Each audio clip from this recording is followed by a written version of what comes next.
L'Encabané, c'est un café-librairie qui a ouvert fin mai. Donc on est une librairie généraliste avec 2000 références de livres. Et on a un café et un restaurant. Ces 3 activités se complètent et permettent de drainer des lecteurs, des non-lecteurs, mais tout le monde se fait surprendre en passant la porte de l'Encabané.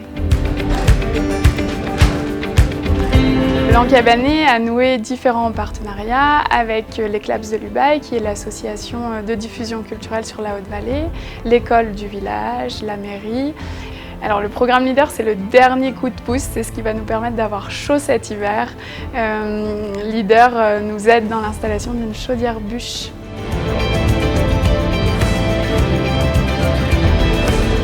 Alors c'est très hétéroclite, certains viennent pour un café et d'autres viennent chercher des conseils littéraires, manger un petit bout. Peut-être c'est Jean-Louis Caribou au bout du monde, il raconte le temps d'un hiver, ce temps passé dans les années 70 à la barge. D'accord, très bien.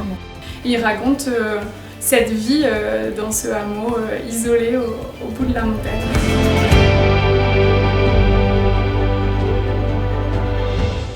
Pour moi, l'Encabané, depuis son ouverture, c'est avant tout la vie. Simplement la vie parce que les gens s'arrêtent, parce qu'on entend des voix dans le village qu'on n'entendait plus dans le centre-village, des rires, parce que beaucoup d'animations, donc des lieux de rencontre qu'il n'y avait plus non plus dans le village depuis la fermeture du bar à l'entrée.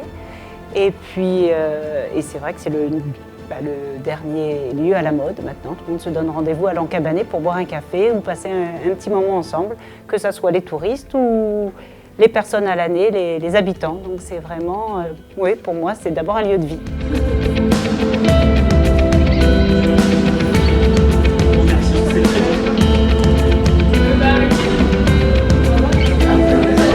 Les projets à venir, ce sont d'abord implanter le lieu durablement sur le territoire. Et c'est aussi développer toute la partie médiation culturelle. C'est faire venir des auteurs et des autrices jusqu'à nous, au fin fond de l'Ubaye, pour faire des rencontres, des causeries, des expositions et un festival aussi en fin d'année.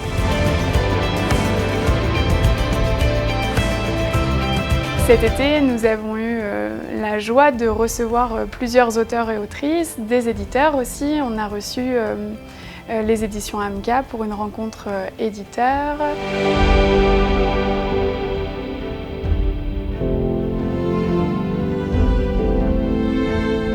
Avec l'école du village, on a reçu dans le cadre de Partir en livre, qui est une manifestation littéraire nationale à destination du jeune public, on a reçu une autrice, Nina Alberg, qui est venue faire 2 jours d'atelier d'écriture pour la classe des grands.